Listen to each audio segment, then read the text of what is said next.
Well, good morning, everybody. We're so glad that you guys were able to join us this morning for our state meeting.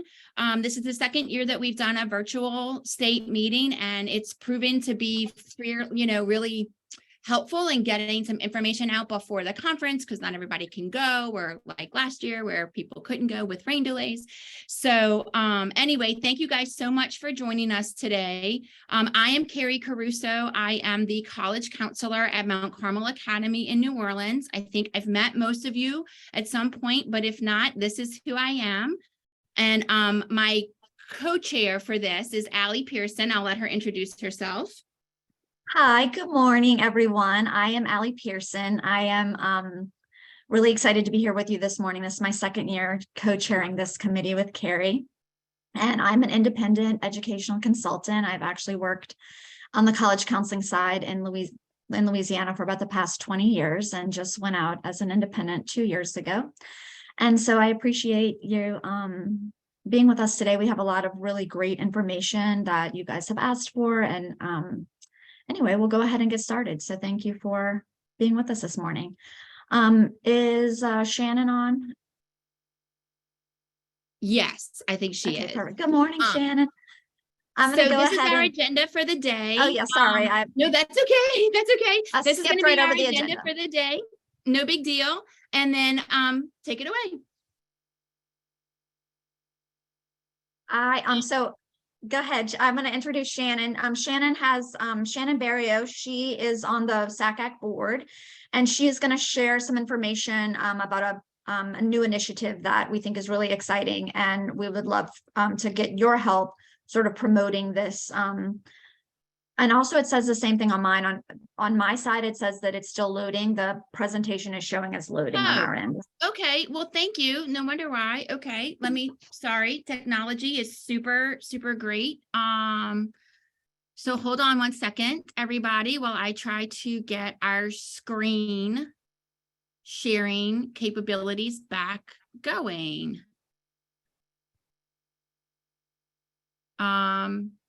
Okay, this isn't embarrassing at all that I can't do this. Hold on, everyone. Just give me a minute to fix this.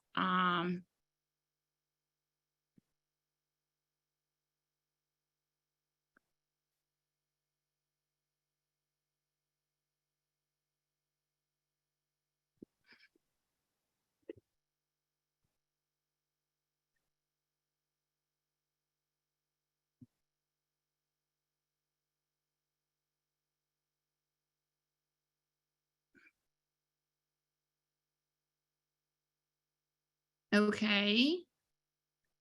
Share. No. Yeah, it just said loading. Just said loading. It was like a black screen with loading on it, but it wasn't like that. Wasn't the whole time that we were talking. It just sort of happened. There we go. Is it there now?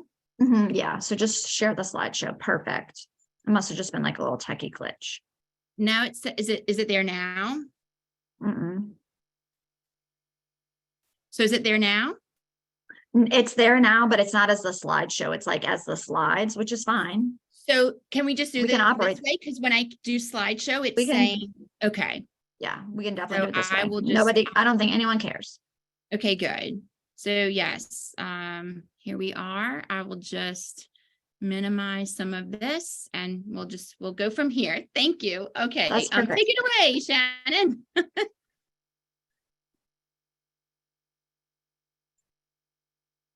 We can't hear Shannon. We can't hear you, Shannon.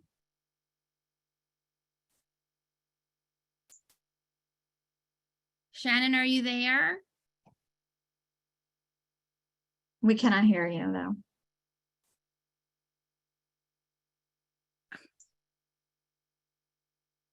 Okay, here we are. Her audio is on. I'll make you a co-host, then you can talk. Here we go. We'll make you the co-host. Try it that way. Oh my gosh, y'all, this is crazy. Okay. Shannon, you're a co-host now, so you should be able to talk and speak and everything else. Can you hear me? Yes, we can. Yeah, good idea. Good morning. How's everybody doing? Good morning, Shannon. Good morning. I'm Shannon Barrio at Metairie Park Country Day, just outside of New Orleans. I know most of you as well. I also am sitting on the SACAC board right now, and I work in member relations with a lot of people as well. Let's see, I can change the slide to the next one. Yes, you should be able to if you just go down because we don't have the things not working. Perfect. The first thing that I wanted to talk about is the free access membership that we launched last year. In January, we kind of started it midway through a membership cycle, but this is our first cycle that it's going to start fully from the August date, and it's open right now. And we're just hoping that everybody can help spread the word and promote this opportunity for membership.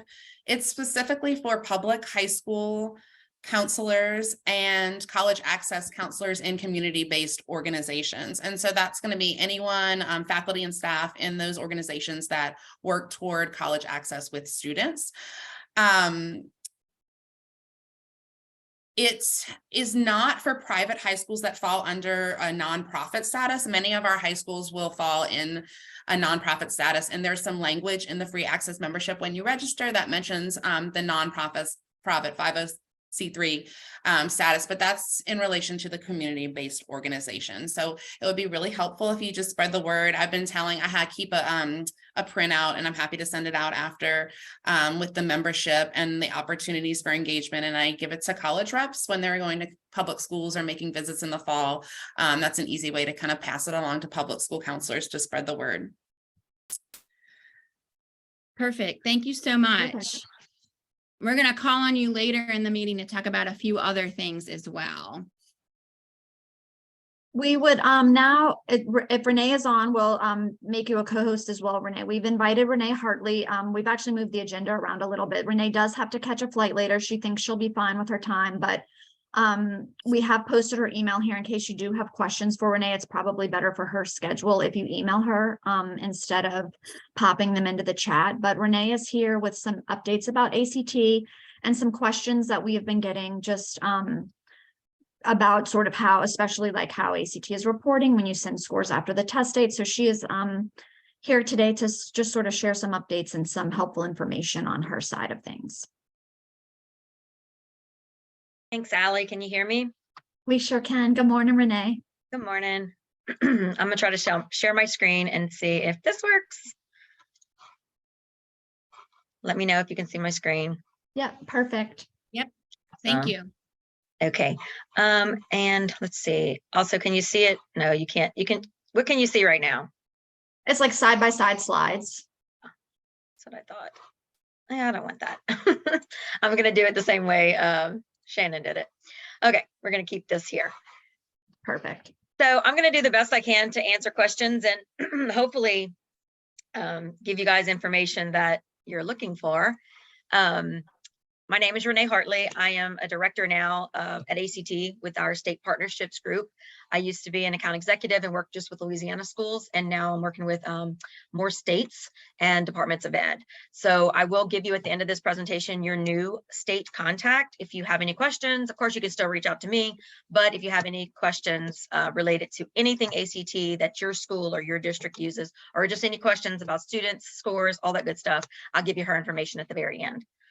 Okay, so the first thing I want to do is just make sure everybody understands that we have the counselor toolkit. Just wanted to give you some free good stuff. If you haven't downloaded the counselor toolkit, it's just a good little guide that shows test dates, registration deadlines, how students can prepare, all that good stuff. It also has a student recognition tools kit in it, like a clubs toolkit, which is really cool for me, at least when I used to be in districts and schools. I would always create these things myself. And I think it's just really neat that you have the option to like download them, like those little rewards things, and give them to students as certificates and locker tags and all that good stuff. So just if you haven't, you might want to download the counselor toolkit. I do have the links on here and you will get this presentation after. This is the website, act.org. Counselor is as easy as just putting in your information. You might have already gotten that. Okay, now I'm gonna move on to the My ACT portal. My ACT portal came out a few years ago, as you know, and this is where a lot of people, I think a lot of students have issues with with my ACT or have had struggles with my ACT over the last few years.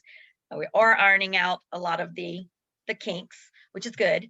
But this is where students have to go to register for the ACT if they're taking it nationally.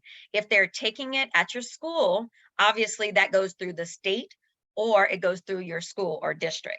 So if there's testing on the school day, they don't have to go into my ACT, which has caused problems in the past because students don't ever go into my ACT because the state or the school or the district uploaded for them. And then they wonder, well, I can't send my scores, or my colleges didn't receive my scores because they have to go into my ACT and create an account, period. Especially if it's like their first time, obviously taking the test, they will have to go in and create a my ACT account. Now, I always caution people because mom and dad or grandma or whoever likes to create their accounts for them. They might have already created an account, and then sometimes they end up with 2 and 3 and 4 accounts. We are doing a good job of like merging them. And I've even gotten emails myself from test accounts I've created where they've merged my 2 accounts. So it is happening. It was just a slower process of getting that happening. But I always just caution people to say like, hey, use an email account that you're going to have like for a long time, not just something for a school that they might turn off, or not something that, maybe mom's email address. Use your email address as a student so that you have access to all your scores in the future. My ACT allows them to go register for a national test, but it also allows them to pick their colleges for a state and a district test. So if they test on the school day, they have to go in with their student code that the school or state gives them. State meaning goes through the district, then to the school. And that's how they get access to getting those 4 free scores sent out. All right, let's see. Trying to make sure I don't forget anything. And then next one. This is also where they request accommodations. And I know a lot of counselors are the test accommodations administrator at their school. Some people are not, but if you are, you know that this is where for a national test, a student has to go in and say, hey, I get accommodations at school, so that we know that they're applying for accommodations and they would like to have that for a national test. This is also, again, where they can purchase. They can also get free test prep if they're a fee waiver student, and they can complete the non-test questions, including the inventories. Some students don't do that. That's okay. It's optional. They don't have to. We obviously suggest that they do it. We think it's a great resource. It's a great tool, especially for students who don't know what they're going to do after high school. Gives them some information about themselves, about certain careers that might be interesting for them based on their interests and aspirations. And I just talked about this. Those non-test questions is also the part where they're able to opt into educational opportunity services, meaning that's where colleges are able to see their information and send them scholarship information, admissions information. Hey, come to our school information, come visit us, all of that good stuff. If they opt in on my ACT's non-test questions part, the EOS, that's how the colleges are able to get their information. That's what the homepage looks like. I just put this on here because I wanted you to see. This is where it'll automatically be loaded for them, the official Kaplan test prep that we offer for fee waiver kids. That'll show up right there. But everything else, they can purchase. There's also the free right here, down here. Can't see it, I cut it off. But the ACT free online test is there. That's the same as preparing for the ACT, which they can find online. We release the test each year. Fee waivers. Okay, I wanted to focus on this because I really, truly, like Louisiana, we're one of obviously the most highest poverty states. So, and we all know this, we have the need for, our students need fee waivers. They need to be able to get access to this test for free on a Saturday. School day, usually the school or district or state's paying for it, but for more opportunities, they need to be able to go on a national day on a Saturday. So I wanted to show you some of this information. I just want you to focus on this middle part first. More than 1 in 5 registrations were completed using a fee waiver. That's nationally, okay? That's less than 20%, or a little bit about 20%. Over a quarter of those used a fee waiver but did not test. And then of those, 75% cited they would be alleviated, the problems or issues of not going would be alleviated if they could test on the school day. So that's what I want you to think about when I look at these numbers. Then I pulled Louisiana numbers, and I can pull specifically our fee waiver numbers. This past school year, 21-22, we had almost 72,000 fee waivers that were requested from all schools, that's public and private, in Louisiana. only 15,000 were used. So that was approximately 22%. Now I want you to think about this, because used does not mean they went and tested. So then I pulled the tested kids of those fee waivers. And of those 15,000, only a little over 4,200 actually went and tested, which when I did the math was about 6% of the total fee waivers that were requested. So just to show, I want to show everybody that, we know they need them. We know there's a lot of students that need them, but it's just, there is an issue of them getting to schools, on a Saturday, or maybe getting 20 miles away or whatever. They can't walk, or it's raining, or they have to work, or whatever. But we definitely know there's a need, because a lot of them are being requested, but yet only so many are actually getting used. And then even less is going to test. So just thought that was some good information to throw out there. And it actually promotes, in my opinion, it promotes the school day testing. Because we are noticing at ACT in this past year, by the way, we normally have national testing. That's huge, right? Usually that's our highest testing population is on a Saturday. Well, this past year, it's no longer. Now, the largest population testing is during the school day through state and district testing. In fact, across the country, there were over 1.3 million students that tested on a school day. So it's definitely changing. We're seeing that shift. Fee waivers, again, just to go over this, because I know you guys really deal a lot with these, and there's always a lot of questions about fee waivers each year. It does cover late fees, covers their registration. They can use it for 4 times. Some people get confused by this. 4 administrations means we don't care. They only get 4 though, for their junior and senior year. So a student, if you give one that they try to use it for the 5th time, it's not going to let them. But they get 4. So if a student wants to use all 4 in their junior year, have at it. They can use all 4 in their senior year. That's fine. But they can only get 4 total over those 2 years. They cannot use them as a sophomore. It will not allow them to register if it notices that they're a 10th grader. Also, this is where it allows them to send to 4 colleges when they register. So when they register, they get the 4. But fee waiver students, they can actually go back into my ACT after and send their score reports for free. And they can send an unlimited amount. Okay. But yeah, and then they also get free test prep. Also, high schools, if you say, well, I don't know how to order a fee waiver, if you're a high school, you can go and register, and you actually can go here at this website. If you've never ordered a fee waiver before, it's free. They come electronic now. This year was the first time we've done them electronically, which thank goodness, because they were always getting lost by the mail. But they come electronically to you, and they come as a code. So you have to keep track of just who you're giving them to, and keep track of the numbers that you're giving out so you don't replicate any. But basically, you go to the portal, you can be an Upward Bound project, you can be a Gear Up organization. You don't have to just be a school. We do offer this to other organizations that are nonprofit assistance organizations. So like the Board of Regents that runs Gear Up, they actually logged in and they have created an account and can order fee waivers as well and give them out if they need to. And it's much quicker now. Usually it's within 10 days because it's now electronic.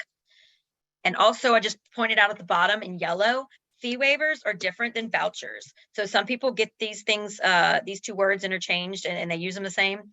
It's not the same thing. Fee waivers are for lower socioeconomic students that would qualify, particularly students that are parents maybe are on government assistance, get free and reduced lunch, disability, those types of things. That is students who qualify. Vouchers are different. And we do have a program in Louisiana, and we did last year, where the State Department actually paid for vouchers for schools to purchase. So you might have been involved in that and know a little bit about that. Some people might not have, so I wanted to cover both bases. The voucher program is actually a pre-built form that you order. You say, hey, ACT, I want 35 national test vouchers. And so you're paying full price for those vouchers. And it's basically like you're giving that kid a gift card to be able to go and register for a national test, $65 or whatever it is. That is what a voucher is. The school and district pays for it up front, versus, like I said, the fee waivers, you order those are free. We send them to you. There's no cost to the school, no cost to the student. And then the eligibility requirements, I put that on here too, just because a lot of people ask about that.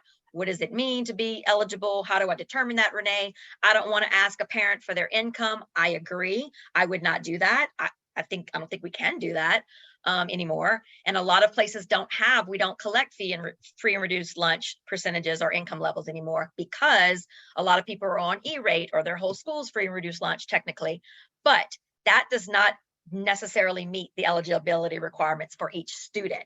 So, example, student A could be at a school that's a free and reduced lunch school, but his parents make $200,000 a year. That kid does not qualify for a fee waiver just because they're at a school. This actual student has to qualify. So what counselors have been asking me is, well, how do I determine that, Renee? Because I'm not asking a student for their income or their parents' income.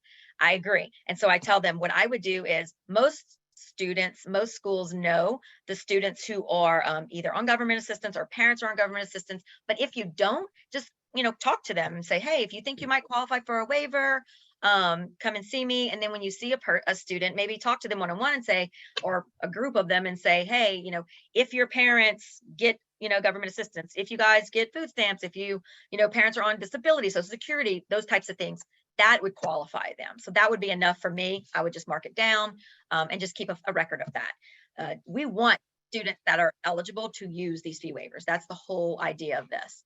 And the whole reasoning behind it, to provide more equity and access to those students that can't afford it otherwise. So that leads me to the ACT state and district testing, which we know is school day testing. The State Department in Louisiana has a contract with ACT that is ongoing. It's probably, I think we just extended it again. It's like another 5 years or 6 years, to where they're able to test students on the school day, all juniors and some seniors, and of course scholarship kids. If we have scholarship kids that go to a private school, they also have to test through the state program. But district testing is also on the school day. It's just, again, it provides opportunity for all students to be able to test. They're not having to worry about paying for it themselves. They're not having to worry about showing up, transportation, all that can come up on a Saturday, and challenges that arise. But it allows them to also test in a school that they're comfortable with, excuse me, and in their own classrooms. Louisiana state testing this year in the spring. The dates, and you've probably seen this, but if you're a public school or you're testing public school students, they take the test only online now. The State Department went to fully online, so you should only be testing fully online now. If you're testing paper and you have to order paper materials, that's only for accommodated students who need paper. A lot of our accommodations students only need time and a half, or they need double time, and all of that can be done in online testing. That's not a need for paper ordering. But if their accommodation specifically says they're to test on paper, then that's the window for that, and that's how you order. I strongly advise, if you don't have that saved, even if you're not a district test coordinator or a school test coordinator, this is where all things go to for state testing is located. Everything. All the processes, all the steps, all the resources you need to do what you need to do for testing, to make sure you're not too late or you don't miss the accommodations window to upload. Because remember, state and district testing, those accommodations, those kids that get accommodations, that's different than national testing. The accommodations are the same and they're still approved, but you're now going to link them to, hey, they're district testing on March 15th, or I'm linking them to February national testing. So you still have to make sure that happens. And sometimes there's some issues there and confusion that causes kids to not get their accommodations because deadlines are missed. District testing, I'm sorry, I have something in my throat. District testing is school day testing, and a lot of our private schools do district testing because they're not through the state contract. And that occurs, we have 1 administration in the fall, 3 in the spring. And we offer all online options now, which is really great. But this is all school day testing, and you do have an option to do paper as well, but most people are going to online just because it's just so much easier. And you have more windows to test. It's not just one date. So you literally have like sometimes 3, 4, 5 weeks of windows to test. Also, we're offering again this year the state match rate, meaning all private schools can get this rate for the ACT no writing if they test on their campus and they choose to test with us. I just put the dates on here so you have access to that, but all of that can be found on that district testing website. And then online reporting. Online reporting, most of you have seen this, but online reporting came out a couple years ago. We still have a low number of schools and districts that are not using online reporting.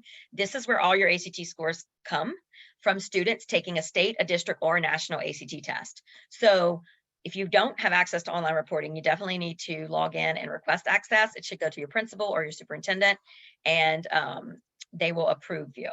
This is where you can view all the historic data from the last 3 or 4 years. You can pull data like, if you want to just look at one test instance, like February 2022, you can pull that. You can filter by super score. You could filter by just math scores, sub scores. You can look at the reporting categories within the math scores. You can drill down to a school, student levels, all that good stuff is in online reporting. And this is what it looks like. Success.act.org is the website, and you log in and you just create an account if you don't have one. If you have one, you log in. If you move schools, you just request access or manage your access and request it at your new school. This is where you'll see the program, and it'll say ACT all data, and the drop down has ACT state data. If you participate in state testing, that would be your juniors. And then it also, if you participated in the pre-ACT, it'll say pre-ACT or pre-ACT 8-9, and those will be loaded in there. There were a few issues with private schools this year, so if you weren't able to see your pre-ACT scores, it's because of some of the hierarchy issues. You just need to contact customer care, reach out to us so we can get that fixed. But all the public schools are pretty good. I haven't heard of any issues with those. This is how it looks. You go in, sorry. When you go in, you'll see all the students' names, and then this is their ACT ID, and this is how you can link or click to and see their actual score report.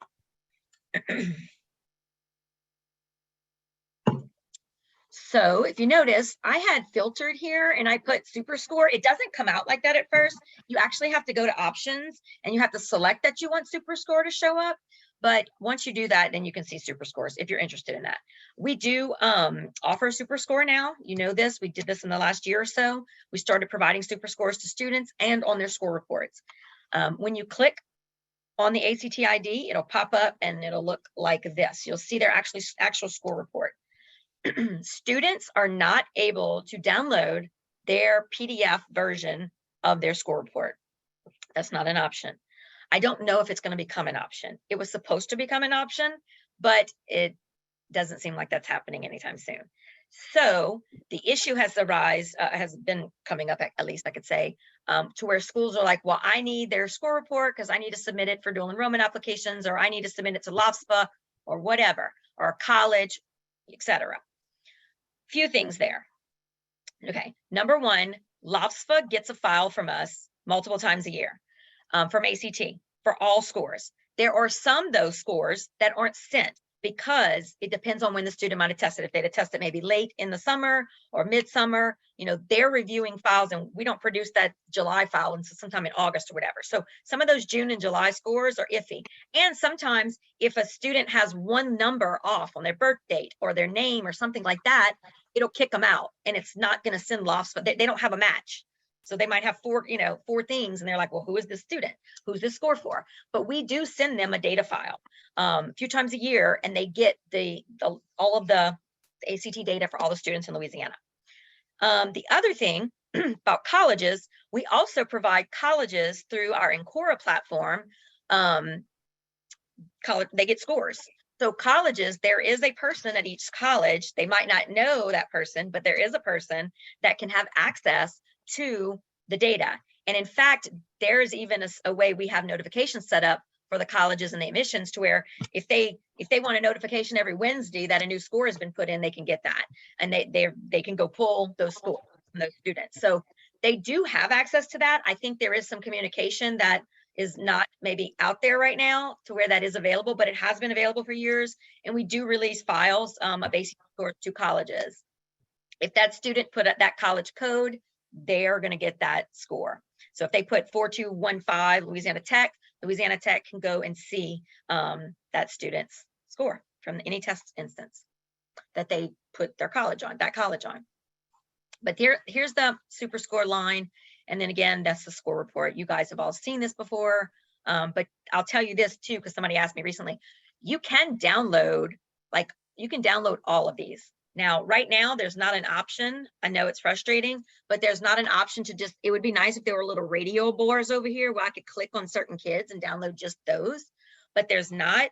So the only option I have for you right now until we get that updated, if you could download a specific view, like download maybe, I don't know, this line or this page.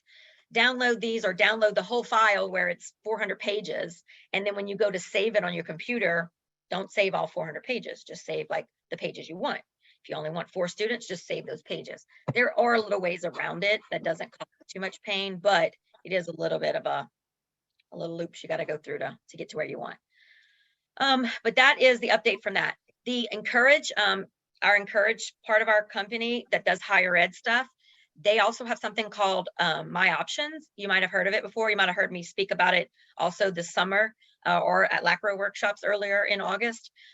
Encourage is a really cool feature that they have to provide for students, not just students, but also schools, but more importantly for students. But it allows you to engage with them and their families. And it's no cost. They're able to like go look at different schools and see what's their best fit. It has scholarship opportunities in there and different scholarships that are available. But it's an app as well. And it just empowers them to take ownership of their planning, right? And their college and their future and discover what's out there and what resources are out there. So this is a really cool, cool program that we have that's out there. I'm not going to talk about pre-ACT. I did put some of these slides on here. So if you guys have any questions about that, of course, feel free to reach out. But I want to leave a little bit time for questions, and I do have some time for questions. This is the new ACT, Louisiana ACT account executive that you will reach out to if you need anything ACT related. Her name is Mia Edwards. She is from Louisiana, so she knows a lot about our state. She's been in education for like 25, 30 years. So she will be there and ready to help you if you haven't met her yet. She's great. And she's from Southeast Louisiana, so she's a local. So I'm gonna leave it open for questions, Allie, Carrie. If anyone has any questions, pop it in the chat, and that way we can ask Renee. And thank you for sharing the new contact. Thank you for a really engaging and very informative presentation. We appreciate you making time for us today. Does anyone have any questions for Renee that they can think of? Share. Yeah. Ask away. I will try my best to answer. Nothing's coming up in the chat. Well, that's easy. I know, you're very thorough. If anyone thinks of any questions, she does have her email here. And of course, she shared Mia Edwards, her replacement, mia.edwards@act.org. If you think of something, but thank you so much. I hope you have a safe flight, and we always appreciate your willingness to participate in these conversations. And anyway, thanks, Renee. Have a safe flight, and we'll see you soon. Thank you guys so much. Thank you. Have a great holiday season. Okay, you too. Bye.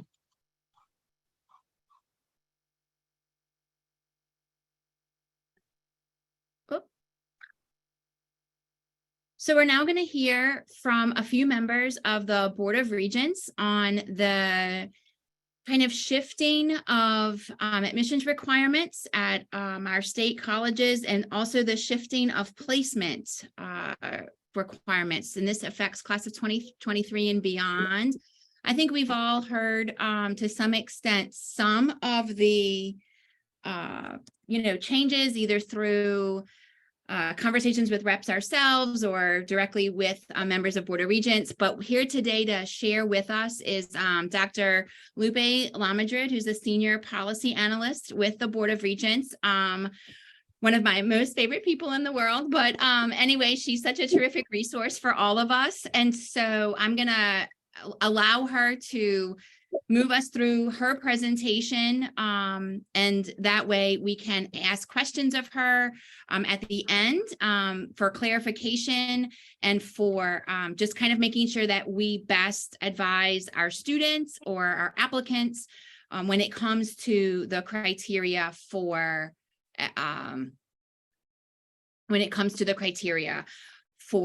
working with which colleges and all of that, all those particulars. So without further ado, here's Dr. Lamadrid.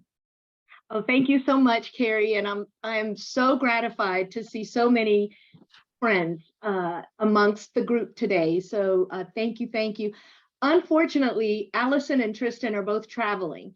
So you just get me today, but I want to make this a very just a very comfortable conversation, and I want you all to definitely feel free to ask questions. We actually just came off of making this presentation at LACRO, and we got a lot of feedback from the participants in LACRO, And we hope to do the same from this group. So my ultimate intent is to go ahead and set up an FAQ for counselors that you can go ahead and reach at our website. So Carrie, if you will pass the next slide. Okay, perfect. So let me give you just a little context for why these changes came, why they came so quickly, where literally, I know that your heads were spinning. So the Board of Regents has a goal for 60% attainment of credentials by 2030. So you may hear this 60 by 30. That's the whole driver of this. It's part of our master plan.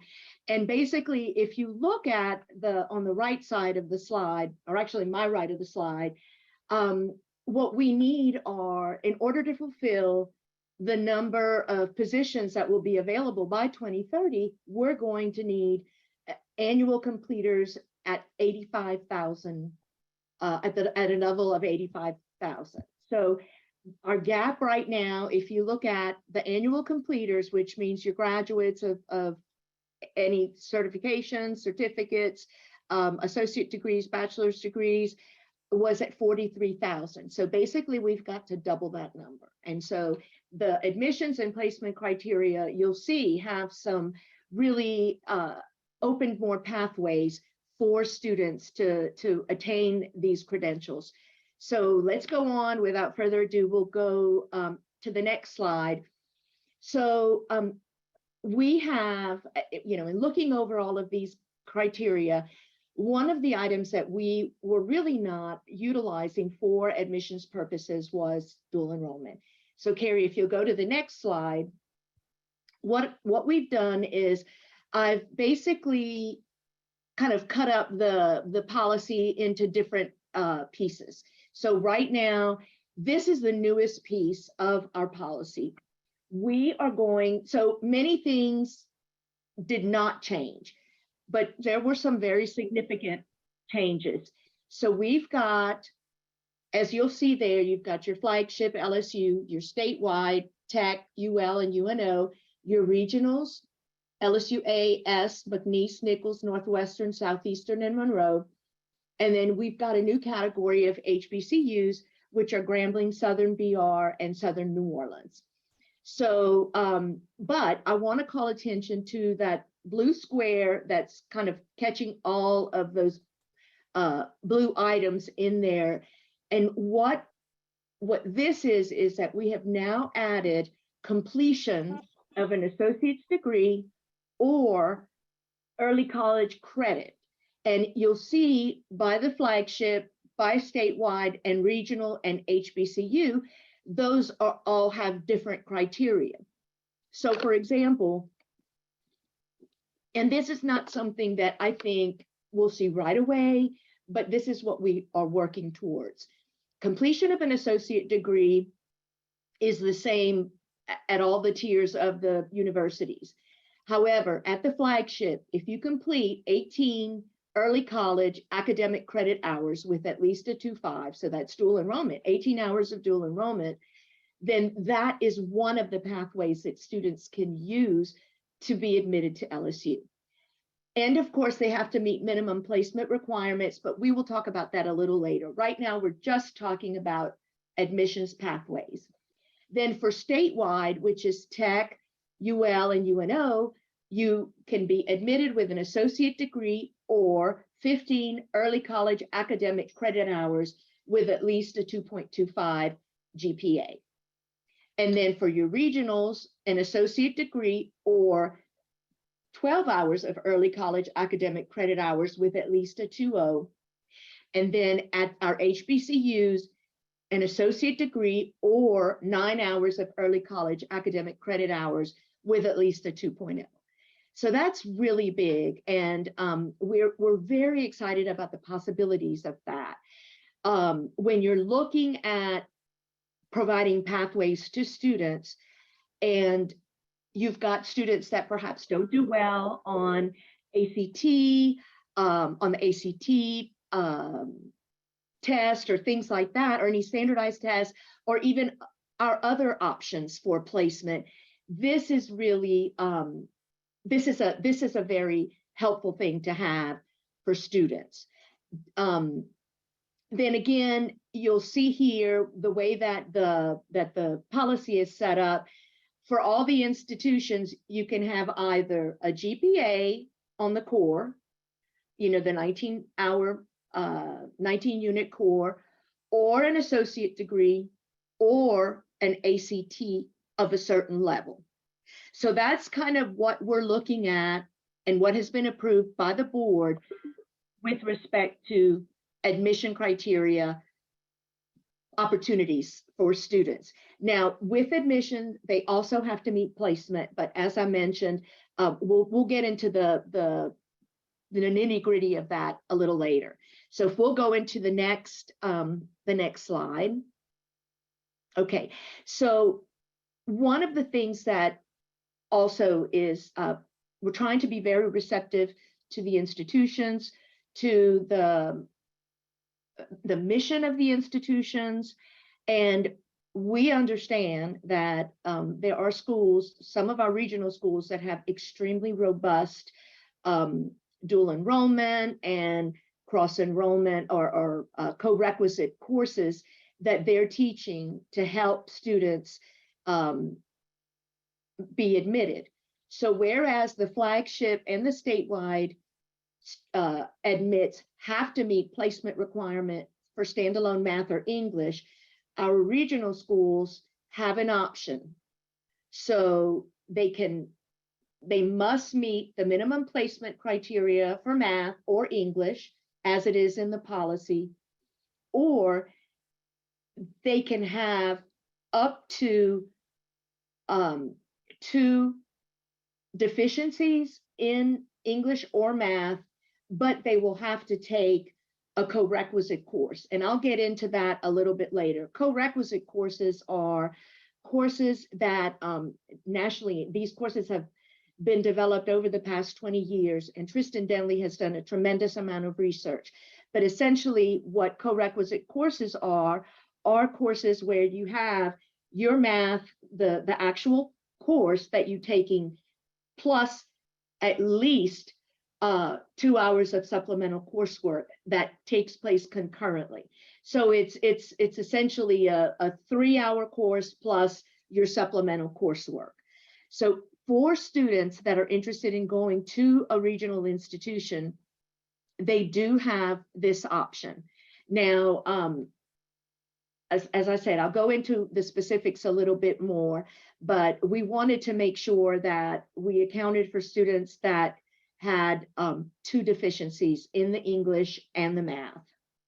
So then we'll go on to our next slide. Okay, fewer than 19 units. So if you recall, for several, we've always had a caveat for students that did not have the entire core, because simply, outside of Louisiana, there are a variety of cores that are required for completion of the high school graduation requirements. In the past, they only applied to out-of-state students. Now, this is important because for completion of your high school curriculum, of course, you have the 19-unit core, okay?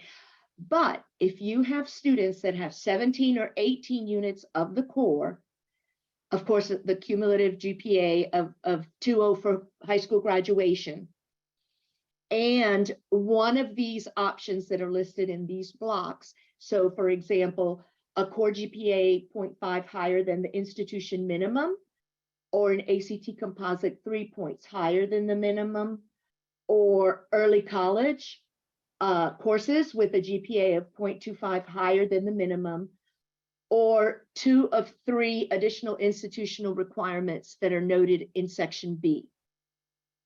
So that's the 17 or 18 units of the core. Now, the third option that you have is fewer than 17 units of the core. So you're asking at this point, probably, Lupe, how would we use this in what scenarios would we use this? So one of the things, of course, with this Louisiana Prospers and our master plan, we want to make sure that we have options for students that have gone through maybe the other paths that are out there. So TOPS Tech or Jumpstart. So for example, if you have a student that has fewer than 17 units, then you'll see right under there a core GPA of 0.5 higher than the minimum, an ACT composite of 3 points higher than the minimum, and then institutional early college, that's dual enrollment, AP CLEP with GPA of 0.25 higher than the institution minimum. Now at LACRO, this was we got a lot of questions about this. And yes, we understand that when the student's core is calculated, that, if students only have one core or one unit, that would be the student's GPA. So, again, with all things, I think that I know that, as ethical practitioners of our craft, the idea of a student, that would only have, say, one unit that calculates the GPA to determine admission would be very concerning. I did do a comparison of TOPS University, TOPS Tech, and Jumpstart. And there is about 15 or 16 hours of overlap amongst the three cores. So we will actually are working on an FAQ for the college post-secondary personnel. And we will also work on an FAQ for you guys.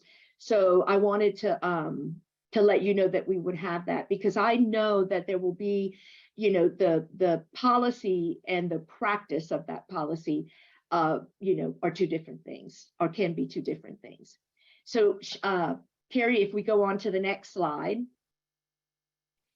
So I did want to say here, just notice, and this is the same as it was in the previous policy, the previous iteration, for out-of-state students who meet their state's core but lack BOR core units, institutions may substitute a maximum of 4 qualifying college prep courses.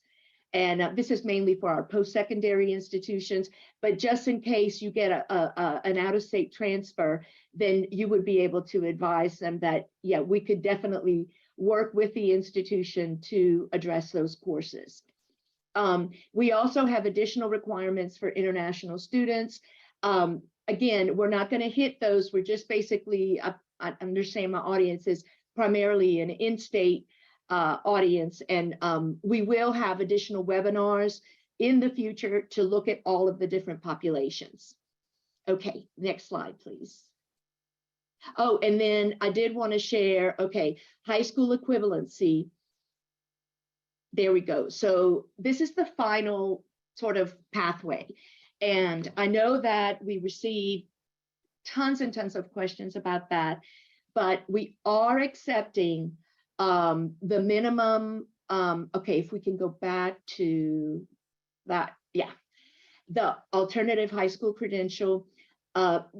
Students can complete the high set, students a 15 on any subtest and a 4 on the essay, or completion of the NRS, a score level of 6, and institution minimum ACT applies to flagship and statewide only. So in this case, if a student is applying to, say, LSU, they have the high set, they made a 15, they have to have a minimum 25 ACT as well.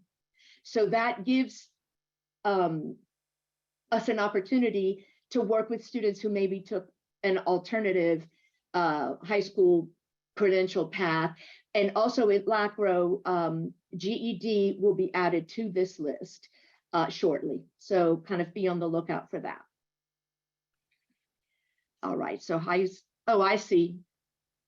Sorry about that. Okay, let me talk a little bit about exceptions. Okay. And this is really not as much for, I think for my high school counselors, it's more of it's important for you to know this information. Because if you're working with a student who perhaps is not meeting the criteria, then, this is an option for those students. So if I know y'all have heard the term exceptions. So institutions can always admit students by exception. However, the Board of Regents does limit the calculation of the number of students that are considered exceptions. So for example, the flagship has 4%, statewide has 6% exceptions, regional has 8%, and HBCUs also have 8% exceptions. And those are calculated on the previous year's entering class. So for example, if I'm at Southeastern, then I'm going to look at 8% exceptions of the so whatever the number was for my entering class last year, that'll be the N. That'll be the number that I use to calculate my percentage. And I saw a quick question about, do exceptions apply to out-of-state students? And yes, they do. They do apply. So this allowable first-year exceptions includes, so for all institutions, includes any special admits, such as musicians, artists, athletes, any certain legacy type of admits that institutions may want to bring in. But that's what comprises, and that's what exceptions are all about. And there is, I feel safe in saying at most institutions, there is a process by which students appeal their admission denial in hopes of being awarded an exception spot. So, okay, let's go to the next one.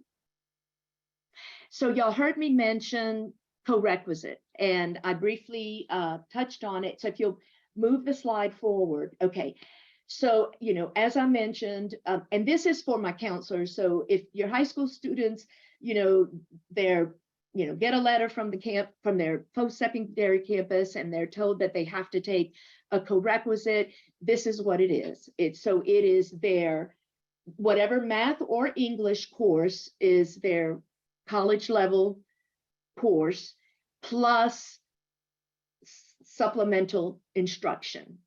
And so the supplemental instruction, what we are asking is that it goes beyond, kind of activities just that a student does on their own, and things like that. That we're asking that it really be, a substantive opportunity to connect what the student is learning in that entry-level course, so that they can then be successful in subsequent courses. And research, Dr. Denley has done a tremendous amount of research, and really and truly, this is a national practice. As remediation as we used to know it, has kind of, depleted out.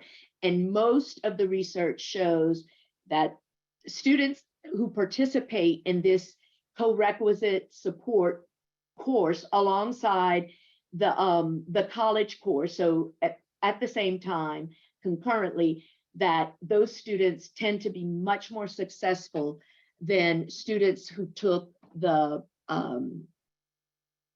remedial model. So, and again, this is something I know that Southeastern has really, hit the ground running with co-requisite learning. There are a lot of institutions that have adopted this model. However, it's not, it's as with any changes, this will be, we'll have some growth as it spreads throughout the state. And by no means is it up to 100% participation, but we're getting there, and we are providing the campuses and campus faculty lots of training opportunities so that they can, know how to administer this co-requisite learning support. So we can go on to the next slide. Okay, And so again, the purpose of co-requisite placement is, to increase the number of students who can access and successfully complete a gateway math or English, increase retention and graduation rates of college students, and remove systemic barriers to equitable access and outcomes for Louisiana students. So for my high school counselors, I think the easiest thing that I can say is if you've got a student who, poor thing, they just, like me, I'm not a tester, I'm a talker. For those students who do not test well, the default is always co-requisite. So if a student comes to you, they meet everything else, they've got the GPA, they've got the core, or they've got, 12 hours of dual enrollment, they've got all the other pieces, but they don't have the math or the English, or for the regional institutions, math and English, then the default is always co-requisite. So you can tell these students that the institution, now I will say this, at the flagship and the statewide and my statewides, students admitted that need co-requisite support are going to count as exceptions. The only place where they are not going to count as exceptions are at the regional institutions and the HBCUs. So I wanted to make sure that I brought this up. So finally, okay, so right now is kind of a what I call sort of the grandfather period. So if institutions were set up with co-requisite and they knew that they were building on it, then they could begin to offer this option now.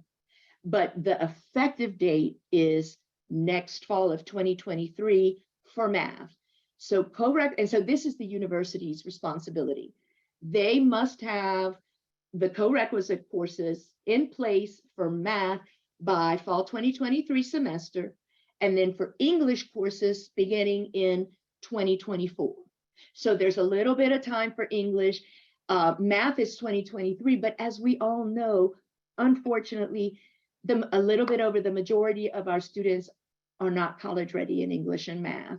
And so this helps the post-secondary institutions get set up for math. And then it also helps address what I feel is one of the most imminent situations or concerns that we have, which is the performance of students in math. So, and then that last sentence, any or all aspects of the policy may be implemented immediately. Okay, then the next slide. So again, I've been, my regional schools, I've been signaling those out, but that's, I think, one of the, I don't know, you go to the mall and you have an idea in your head of what you want, you try it on and it just doesn't fit right. Then you look at another jacket, you try it on and it's perfect. So that's kind of what this is doing in the sense is that, so you've got your flagship and your statewide that are set, with their admission criteria, and they must meet minimum placement. And if any students need co-requisite, they'll be counted as exceptions. Then you have my regionals. So my regional institutions are gonna be able to do, they can either meet minimum placement requirements for a math or English course. And so if a student, so there's 2-hour co-requisite courses and there are 3-hour co-requisite courses. So it's Southeastern. If a student requires a 3-hour co-requisite course, then Southeastern can admit them, provide the co-requisite coursework, and then go ahead and that student would not count as an exception. Now, this is the part where it does get confusing, primarily for the post-secondary institutions. And so Tristan calls this the close enough piece of the policy. So this is where you have a student that would need not only a 3-hour co-requisite, but also a 2-hour co-requisite. Okay. And so a student needing a 2-hour co-requisite, and there's a chart later on in the placement policy that will make sense. Because if you meet certain criteria, you need 3 hours of co-requisite. If you meet and other criteria or don't meet other criteria, then you have the 2-hour co-requisite. So I'll go over that a little later when we get more into the placement piece. Okay, and this is the chart I was talking about. So this is co-requisite placement in math, exception requirement. So this is the minimum, and this all looks familiar because none of these have changed. So these are the requirements that students, the minimum requirements for students to meet criteria for math. Then the next slide is the minimum criteria for English exemption. So if you have the criteria in these two slides, then you're exempt from co-requisite work. So if we go a little bit further in the next slide, and then the next, okay, this is the big ticket item for my regional institutions, okay? Well, and actually all institutions, but particularly regional, because they can teach, they can admit students with deficits in both. So table 1, co-requisite math exception requirements. So this top part is to be exempt. Now this bottom section in blue, if a student has a high school cumulative GPA of 2.75 or any of the others that are listed here, they must be put in a 2-hour math co-requisite supplemental course. Okay, so you've got, I applied to Southeastern and I met the GPA, but I had, math is my big thing. So I did not make the score that I needed in math. I made a 17 in math. Okay, so I can be admitted to Southeastern and not count as an exception. And if I take the 2-hour co-requisite course, okay? So then if we go to the next one, the next slide.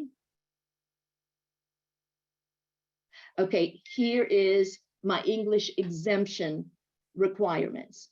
So you'll see, so right here, if you've got, if this is the same thing, the top part is English exemption, and then the bottom part is the 2-hour English co-requisite requirement. So for example, I've applied to Southeastern, I have a 16 on the English subscore. Well, then I am required to take a 2-hour subscore. If I have, and I'm wondering if I put this, go down a slide, or is that my last slide? Okay. There's another slide or another portion of the chart that if you don't meet what is listed in this 2-hour English or math co-requisite, the chart, then you will be required to take a 3-hour co-requisite. And so Southeastern, for example, can admit a student who falls under that 3-hour chart and falls under the 2-hour chart, but not a student that requires 6 hours of co-requisite, if that makes sense. I know this is a lot, and I can just feel you guys. So now, any questions? I hope I haven't taken up too much time. I tried to zoom by a little bit just so that we could get to this point for the questions. So we'll open it up.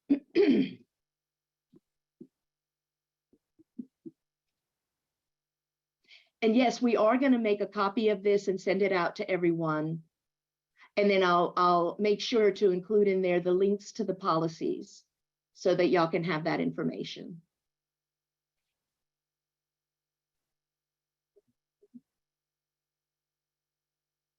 Hey, Carolyn, thank you so much.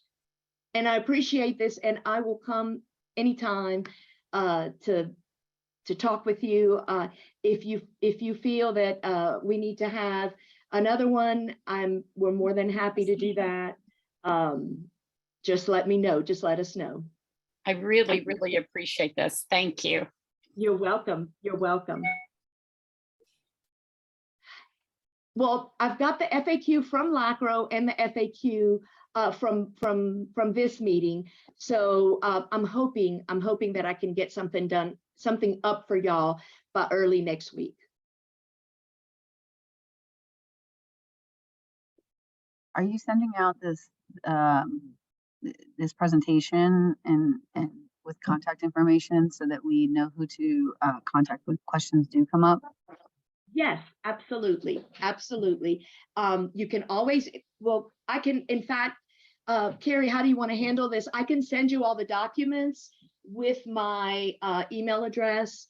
And actually, Allison Dozat-Vignair, who's in the air right now, flying, and couldn't be with us, she and I would be your two contact persons who would answer any question. And like I said, feel free to send them to me, because what we do is we have an FAQ and then we just add to it as questions come up. So we're going to be sending a copy of this presentation to all of you, and we'll send the contact information as well. So you'll have everything in one place as a reference. That is so great. Thank you. You're welcome. You're welcome.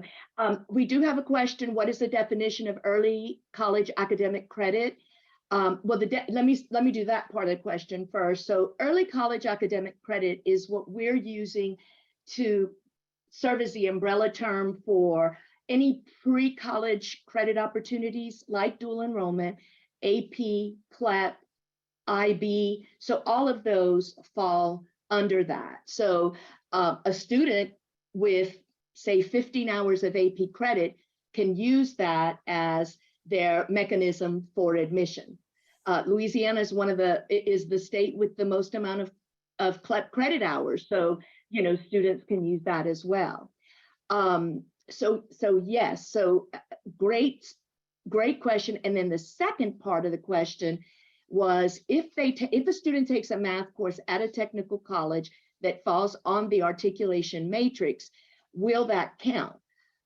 Now, I just need clarification. Are you talking about, will that count as a co-rec course, or, you know, because if the course is on the matrix, there's legislation now across the board that institutions must accept those courses. So if we have a child that took a math course at a technical college that is the equivalent of college algebra, then absolutely, yeah, that's considered early college credit. Okay, yeah, of those early college academic credits, yeah. Yeah, and there is, so on the matrix, there are plans to expand the matrix. There are plans to, actually, right now, someone is working on a computer application of the matrix, so that students, counselors, advisors, parents, everybody can access, and it'll be electronic. It won't be that wretched Excel spreadsheet that we've been using for several years. So stay tuned for that. Okay, then great question. What about remedial math course? So we're working with LCTCS, and the intent is, remember, we're trying to put all of this in place by fall 2023 for math. So the intent is that remedial courses will disappear, and they will be taken up by the co-requisite courses.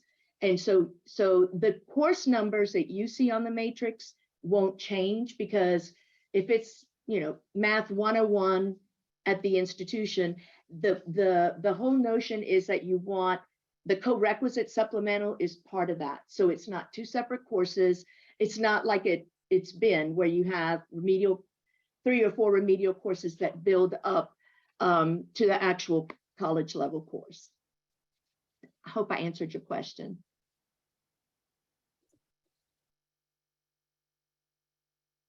Any other questions?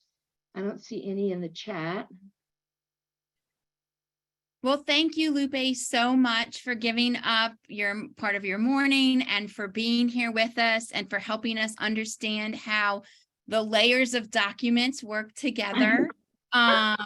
Right, there's many layers to these documents and how they all work together. So having your contact information sent to and your coworkers question, having your email addresses sent to them, I think will be helpful. And yes, the PowerPoint and everything will be sent to you all, as well as contact information. So you will have everything that you need in order to follow up on specific questions that maybe you haven't don't want to ask today, or that after we close the meeting you think of after the fact. So absolutely. Exactly. And also too, if there is and because I made the decision to go ahead and go through all the policy layers today with you, but we can come up with something that's a little bit more user friendly and not so policy wonky-ish.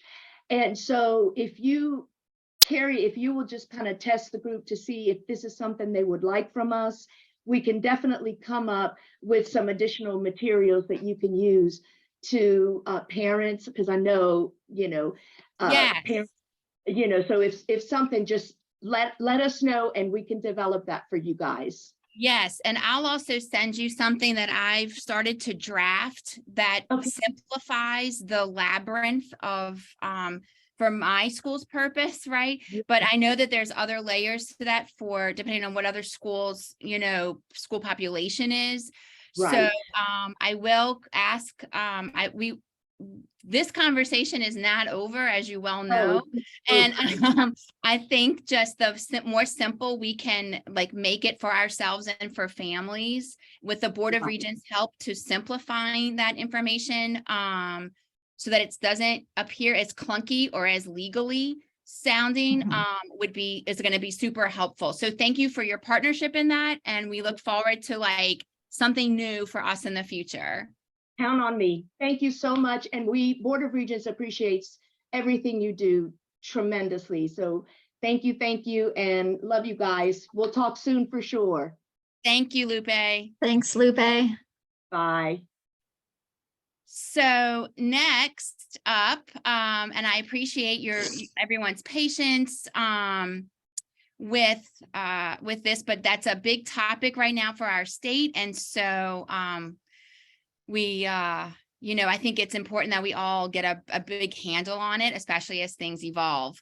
But our final speaker for today is Tanika Magum. She has helped me a lot in understanding the updates that are taking place for this year's graduating classes federal student aid application. And so she's here with us today to just talk through some of those updates with you and then direct you for where to find updates in the future.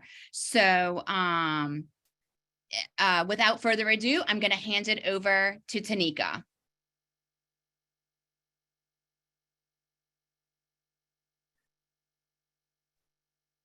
Hello, everyone.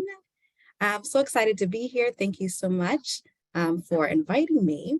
I'm excited to talk about the FAFSA. The FAFSA. We're talking about FAFSA. And I know many of you are like, oh, now we're talking about the FAFSA. We are going to talk about the FAFSA. There are a couple of things I want to make sure that you understand about this current year. And I'm going to give you a sneak peek in what's changing next year, because I know that many of your minds are wondering what's going on. You've been hearing about a lot of things. So we're going to cover that today. So I need you to stretch out for me. I need you to get your fingers ready for those chat questions, because I'm pretty sure you probably will have a few, okay? Now, just to be sure, let's make sure that we go through a couple of things to make sure that we're all on the same page about the FAFSA form. So as we know, it's a free application for federal student aid. We really want to stress the word free. We're finding that a lot of students are either going to the wrong website, or there are a lot of scammers out there who are trying to get students to pay to complete their FAFSA form. So we really need your help to making sure that students and families understand that it's a free application and they should never have to pay in order to complete it.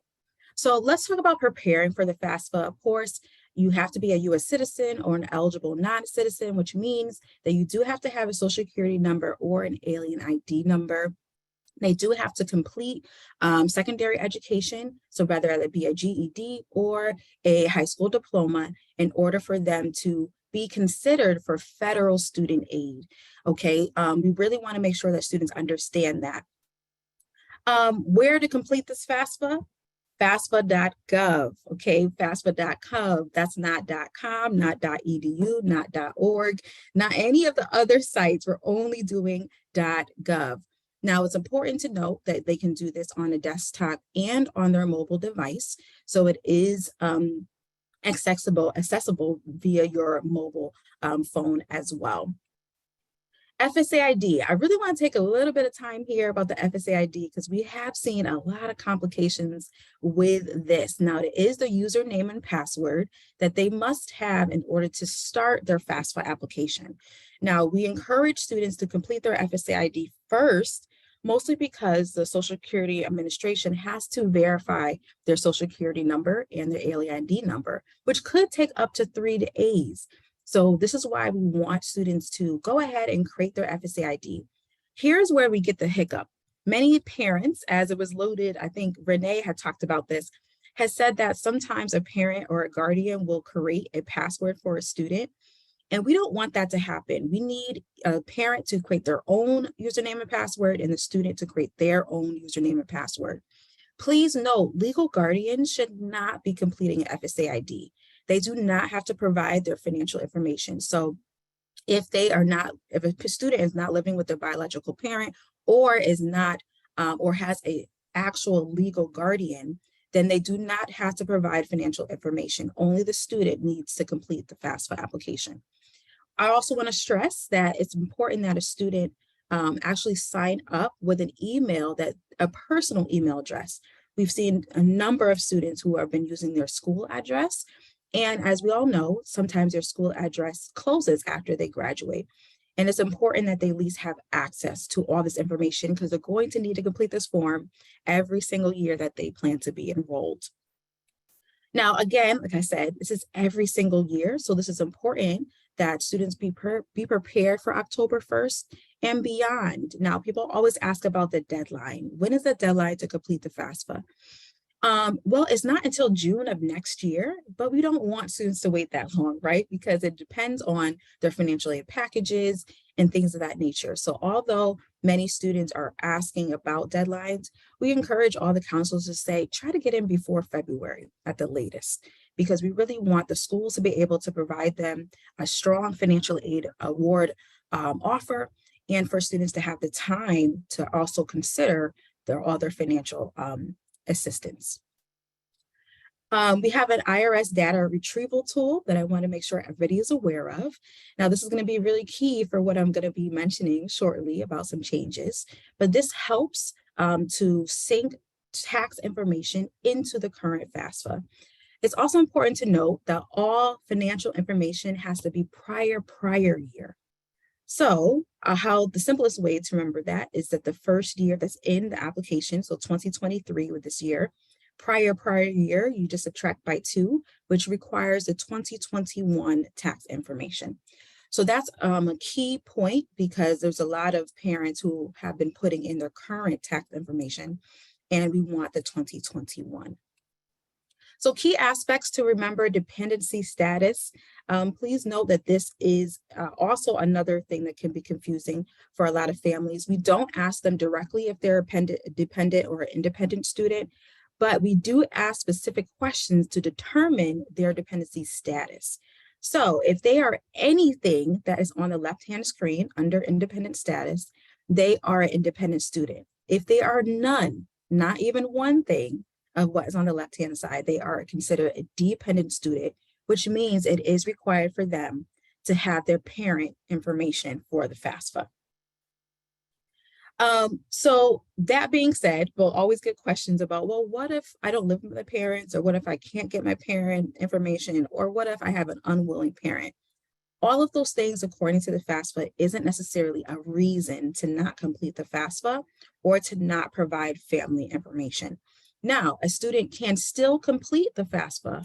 However, Without that parent information as a dependent student, they will only be eligible for federal student loans. So that's a very important piece to know, because we have a lot of parents who will say, oh, well, if I don't fill out the FAFSA, they'll get more financial aid. No, that is the biggest myth that we hear. So we really want you to stress with parents to really help their student to get more of the aid that they need and not necessarily subject them to just federal student loans.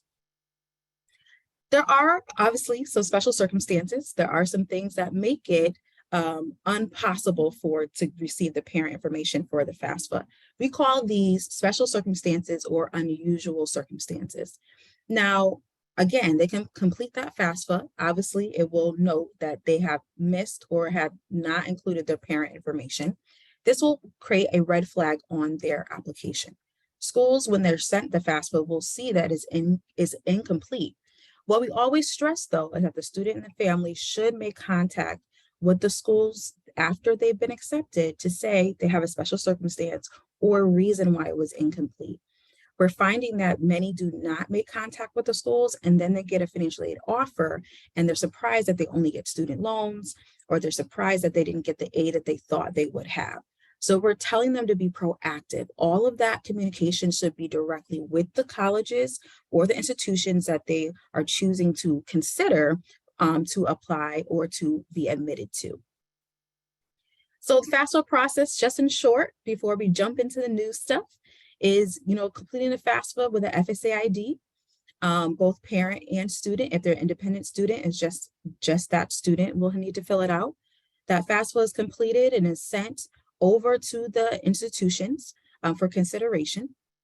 The student will receive a student aid report after they submit their FAFSA. This is really key to note because many students are surprised that they're looking for a student aid report. They don't look for anything. We want to encourage students to actually look in their email after they submit. They should receive a student aid report, or to go onto their dashboard to see their student aid report. There are 2 things on that document that are very important. I would argue 3. The third thing would be, it's a complete summary of everything that they put on their documentation. So what if they missed a school, or maybe they missed a 0 for an income, or didn't add a 0 for an income? All of that will allow them to make necessary changes or to be alert on something that they need to edit. Also, they should look for the EFC, their estimated family contribution will be on that student aid report. And then lastly, if they are Pell eligible, will also be on that student aid report. The colleges review that, they'll assemble a financial aid offer, and then they send that to the student, and the student reviews all those offers and then decides where they're going in the fall or the spring or even summer. So that being said, what's new? What's new with this application this year? Well, the first thing, we don't have a mobile app anymore. Okay, so if you are like, oh, you had one? Well, that's probably why we don't have it no more, because you didn't know we had one. So no, I'm just playing. Well, we had a My Student Aid app, which allowed for you to complete the FAFSA through the app. That is now retired. We don't have that app anymore. So it's just that you can complete it on the computer or on your mobile device. Here's the big word, Simplification Act, right? So here is all the things that have been changing. So from 2021, there has been a law called the Future Act that has been instituted, which includes the changing or the simplification of the FAFSA document. So since 2021, there has been a lot of talk and a lot of preparing for the official changes. We have already started to institute those changes in this current application. So here are the changes that you will see currently on this FAFSA. There is a removal of the sex question, meaning that we don't ask for male or female at all on this FAFSA. We also removed the registration for selective service question, as it was required for students to be able to say that they are going to be considered for selective service in order to get access to federal student aid. That question is now removed if you're under the age of 26. So they will no longer see any question related to this. Also, the removal of drug conviction questions is also now removed. So there is no penalty, or there's no eligibility restriction for those who may have a drug-related conviction. So those questions are now removed from the FAFSA. Also, there are some changes where we are allowing students who are either recently released from prison or incarceration are now being eligible for federal student aid. So now there is an incarcerated students form. Let me be clear, this is not a separate form. So they would still complete the FAFSA form as is. However, there are certain questions on there, like the address of their current or their most recent location, which will then be a prison or a certain facility, which will then prompt to say, okay, this was a recent or going to be a new release incarcerated student. This will create us an administrative incarcerated form. It does not make any changes. It does not do anything, have any prohibitions in terms of federal aid eligibility, but it is important to note that it will generate an incarcerated student form. There also has been an income threshold increase. Before, for an automatic zero, for Pell Grant eligible, it was $27,000. Now it is $29,000 nationwide. So if a family makes under $29,000, they automatically get a automatic zero or auto zero, which will make them eligible for the Pell Grant. I talked about the incarcerated form. This is a little bit what it says. Just wanted to reiterate that it's not a new form that they have to complete. It is still the exact FAFSA form.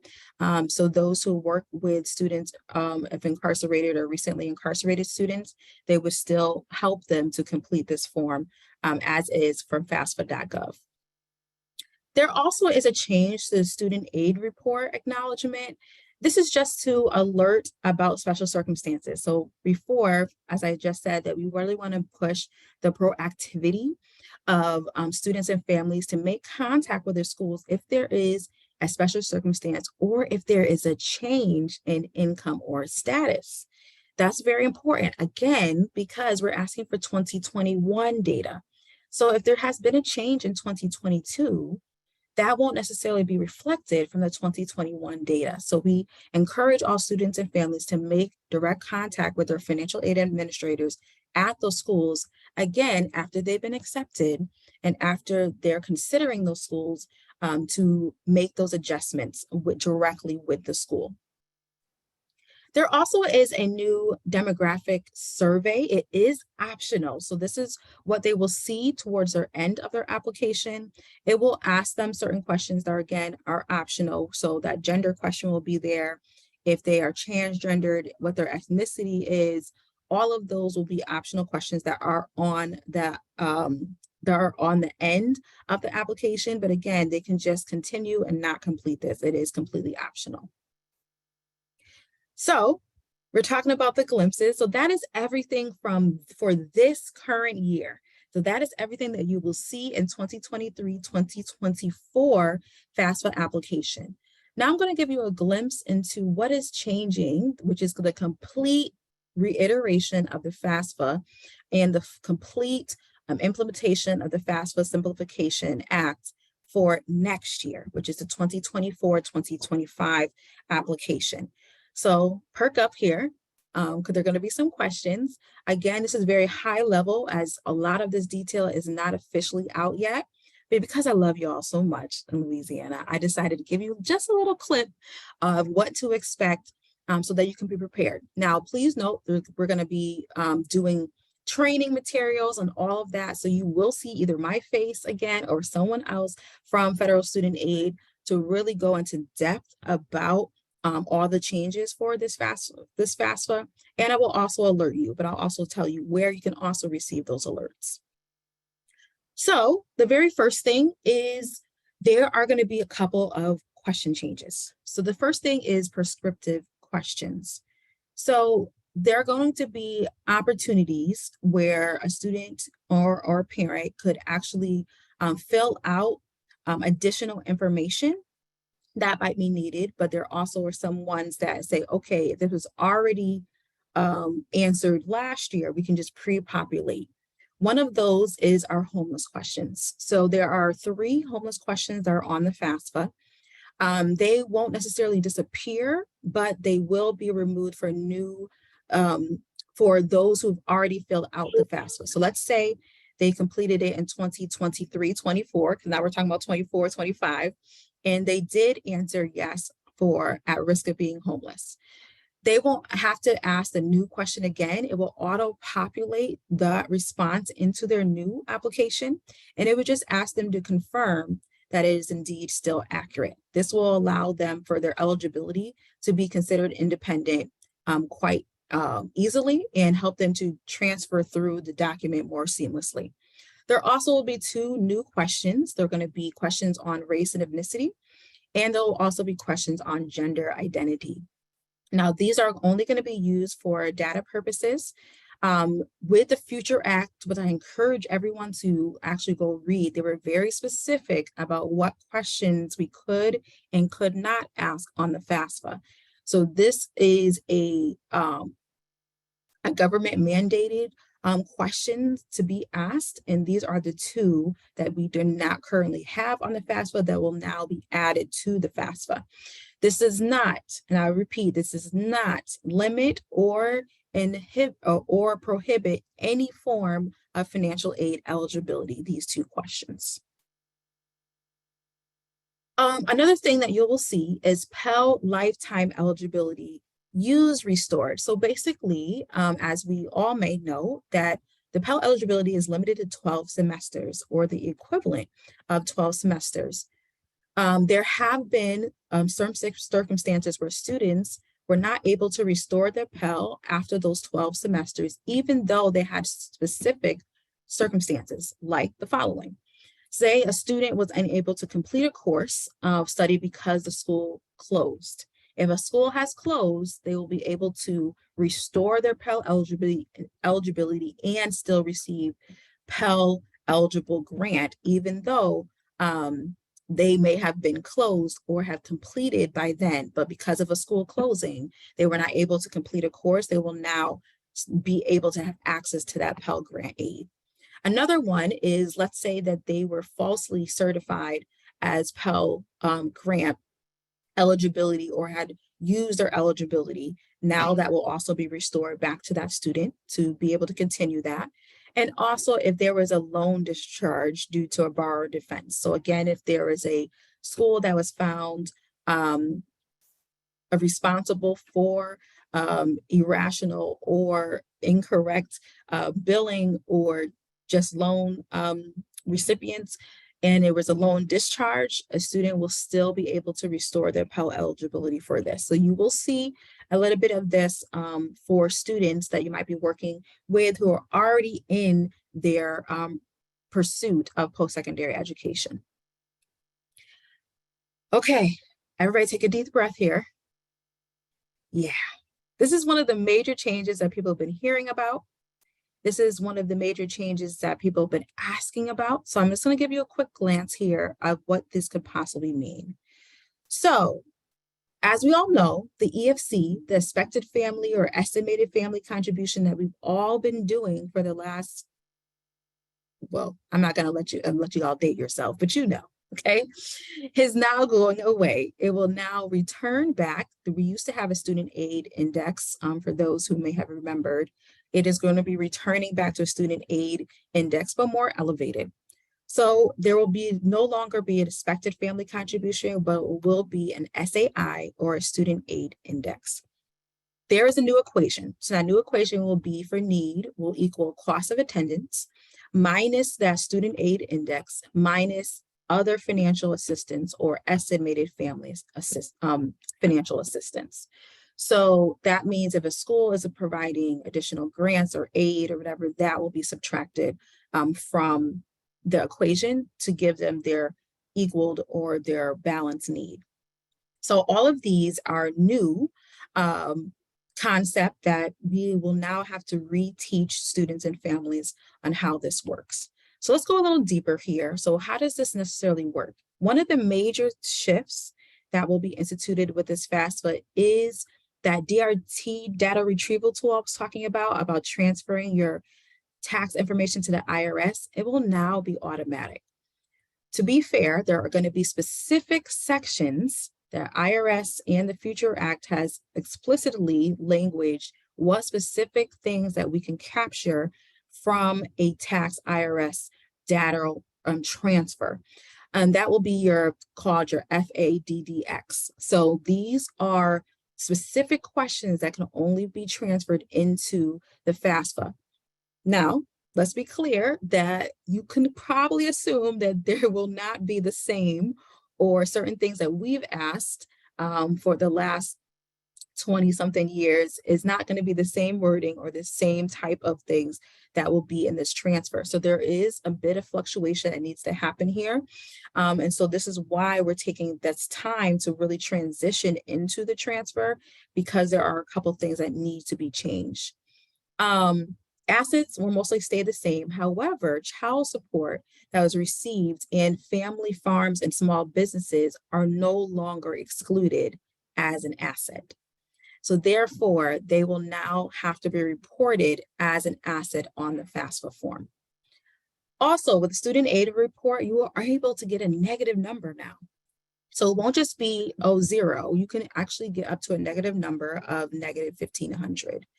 Now, that would assume to be an automatic 0 for that. So just be aware that that could be a requirement. Now, if a student or a parent was not required to file a return, a tax return, that will grant them that automatic negative 1,500. So what does this all mean in the scope of thing? Well, you can also have an auto 0. So remember, I talked about income threshold earlier for what we're used to and how that's increasing to 29,000. Now it's going to be an auto 0 for a specific number for a student aid index. So it's going to be changing. It's not necessarily going to be a direct income number. It's going to be an index. Now with that, that means that there are eligibility for maximum Pell Grant. So let me stop here to say, what you're going to be seeing is a transition of maximum and minimum Pell Grant. That's going to be the language that's going to be the most changed. So you as a counselor will be saying, is the student maximum Pell eligible or are they minimum Pell eligible? Or are they in between? And I'll share with you a little bit about that. But basically, who gets a maximum Pell? Maximum Pell, as we know as of now, the maximum Pell Grant is up to $6,495 a year. So who would be eligible for that maximum Pell Grant award? Non-tax filers, single parent filers who are less than or equal to 225% of the poverty line, national poverty line, and optional non-single parent or parents that are equal or less than or equal to 175% of the poverty line. Now, there are instances where somebody might be eligible for a max Pell Grant, but they have a student aid index that's a negative 1,500. So how does that work out? So there's going to be another formula that's going to be put into where you have to subtract the max Pell minus the student aid index. And if it is less than 10% of the max Pell, then they will not receive a Pell Grant. I know, I just said a lot that's confusing, which is why I'm telling you that we are going to be developing all these training programs and all these simple follow tablets and templates for you to use to really go through this, because it is going to require a little bit more information. So let's say, for example, I'm going to share my screen a little bit because I want to kind of give this a real time of what it might look like. So let's say this is the 2022 poverty guidelines for the United States right now. Okay, so if you're a person who is a family household who's making, your poverty guideline is 13,590. That is the threshold. Okay, then you have going down based on number of persons in households. So if we're saying that a single parent cannot be making more than 225% of the poverty line, or be equal to that.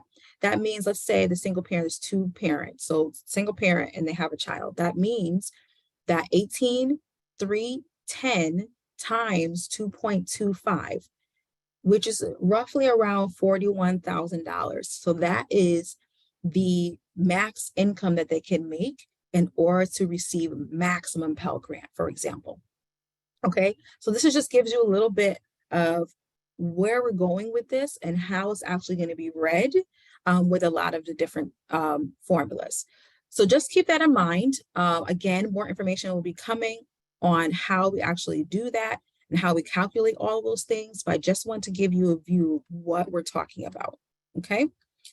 Now, another thing to keep in mind is minimum Pell. So we just talked about maximum Pell, but what about the minimum? Like who constitutes as that? So if you have a dependent student and their parent is a single parent who's also has equal to or less than a poverty line of 325%, then they will receive the minimum Pell. Also, if they are not a single parent, but their household income is less than 275% or equal to of the poverty line, which will be that 41 or probably more than that because there'll be 3 people in the household. So all of that will be instituted. So it's a lot of math calculations that have to go into here, but this is obviously going to be calculated based on percentages and based on a dollar amount. So this is really key to keep in mind. Again, it's not something you have to worry about this year, but I do want to prepare you that this is what's going to be happening down the pipe. So, because we talked about single parents, they actually have also defined what a single parent is. Okay, so that means a parent who is a dependent student, who has a dependent student or independent student who is a single parent, who has also been a head of household, or is a surviving spouse, or is eligible for an earned income credit. All of those will constitute as a single parent, which will allow them to be eligible for that minimum Pell in a different way. Also, another thing that's going to change is prior, every time before, but this will be a bigger change in 2024, that foreign earned income will now count as untaxed income. So that means if a family is earning income outside of the United States, that was excluded before, it did not count. But now it will be counted as untaxed income on the FAFSA. Couple more things. Pell Grant will be for only students max in Pell. However, there can be some flexibility in between that. As you can see, based on the percentages, you might not get max, you might not get minimum, but you might be in between. So it's not just if you get max or you get minimum. That is the range, which is why we're calling student aid index. It's the range. So that means more students might have access to Pell Grant aid that otherwise may not receive Pell Grant aid before. Also, it allows for incarcerated students, again, to have access to that, as we discussed earlier. And we need to make sure that there are certain rule negotiations that are happening from the department, and all these regulations need to really be followed through with a lot of departments. Let's go into a little deeper about what that means.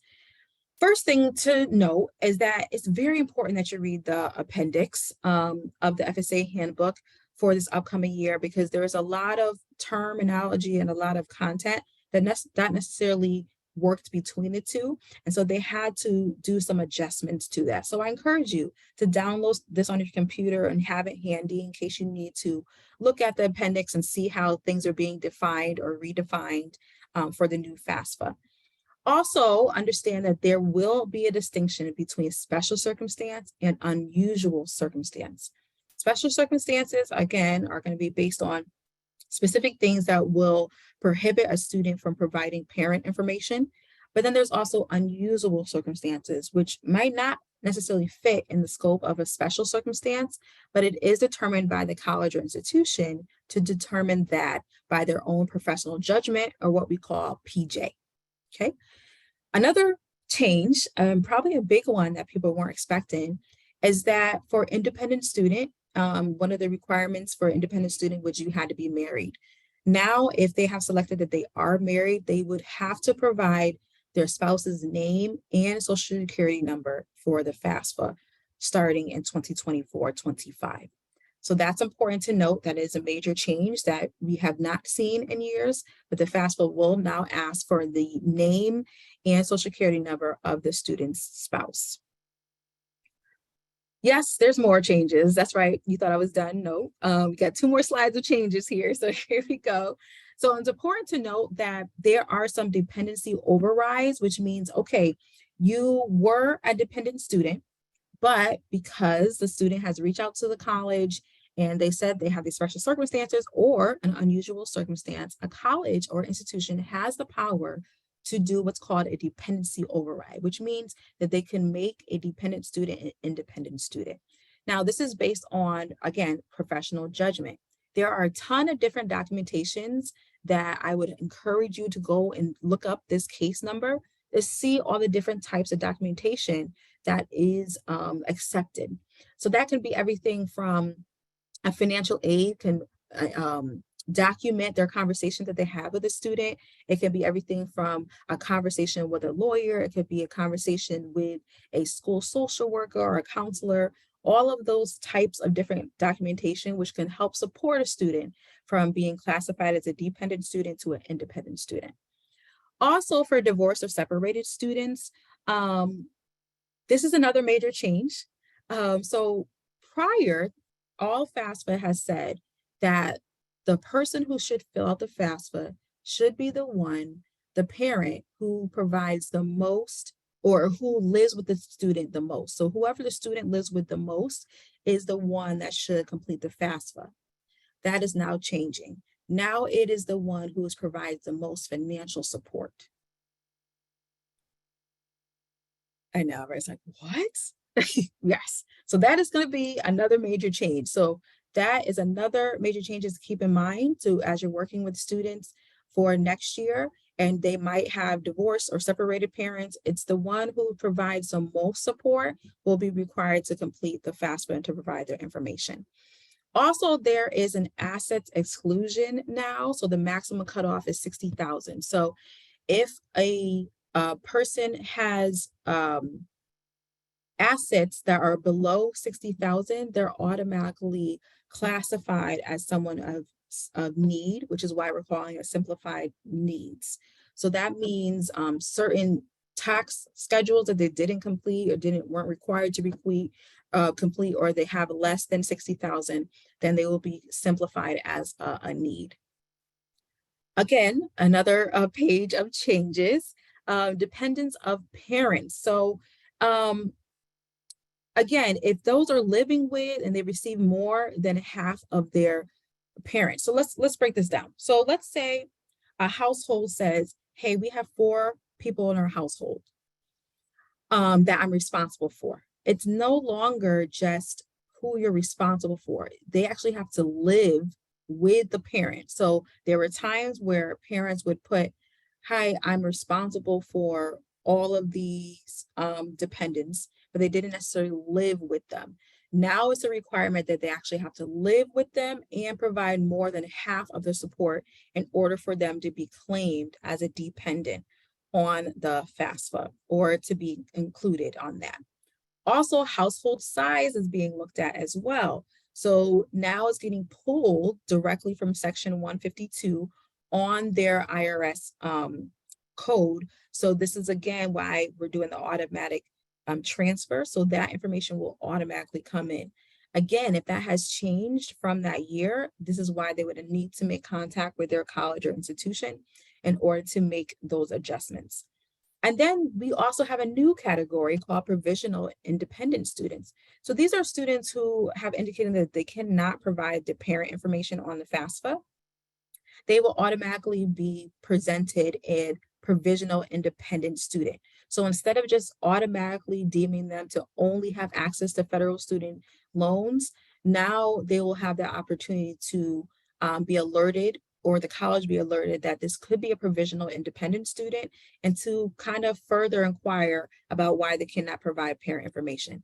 If it turns out that they have an unusual circumstance or a special circumstance, then they could again have a dependency override for that. Please note now colleges will no longer be able to just say, no, I'm not accepting or I'm not reviewing any dependency overrides. They at least have to consider. That is a major change as well, that schools have to consider dependency overrides or professional judgment for every single student.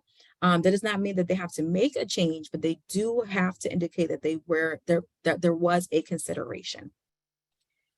Okay, so that is everything that is coming down the pipeline. I know you're probably like, woof, yeah, so there's a lot going on, but I want to make sure that we are clear that there are additional resources. So again, on state aid, state deadline, scholarships for students.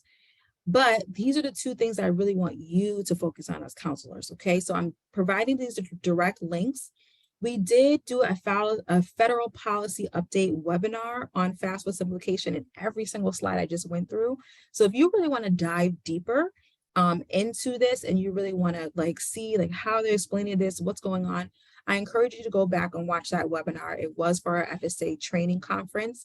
I also would want to invite you to our upcoming FSA training conference for the 2022 year. So I will send that invitation to you guys and invite you to come and join us. There will be a topic on FAFSA simplification. There will be topics on debt relief. There will be topics on all of that. And so if you want to be ahead of the game and in the know, I highly encourage you to attend the FSA training conference. I believe it's in December of this year. And then also, if you want to be alerted on all the training resources that we're going to release in regards to all of the changes to the FAFSA, I highly recommend that you create an account with our Knowledge Center so you can get the most up-to-date alerts and all of the resources, every webinar, every template, every PowerPoint, everything will be on there. So I highly encourage you to go check out our FSA Knowledge Center and get connected there. Okay, so that's what I have today. So I want to see any questions.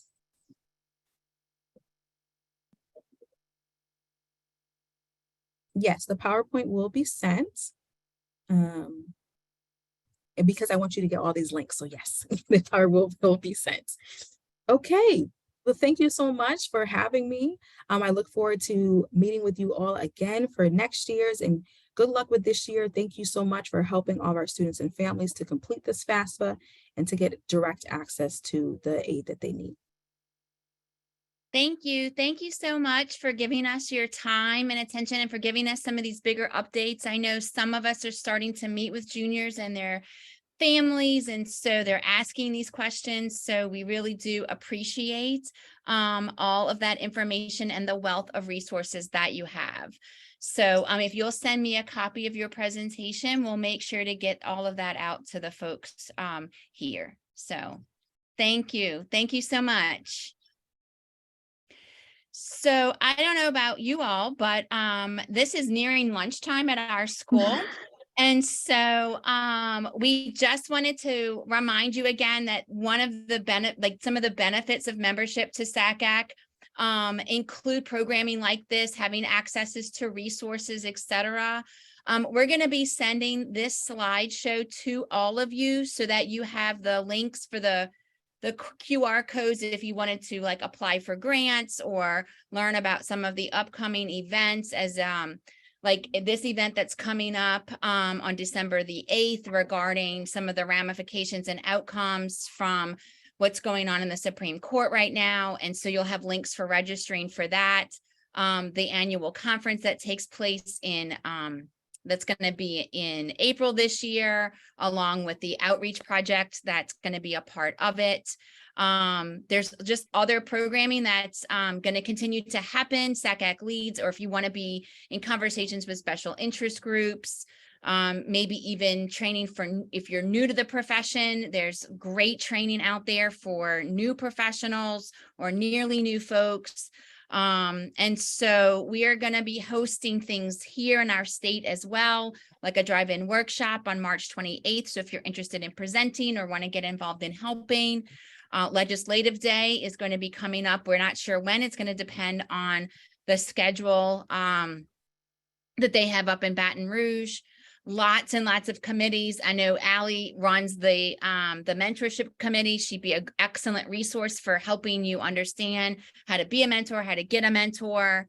And so this is the email to reach out to for any help and assistance. Any other final thoughts, Allie, on your end regarding memberships or benefits to SACAC or?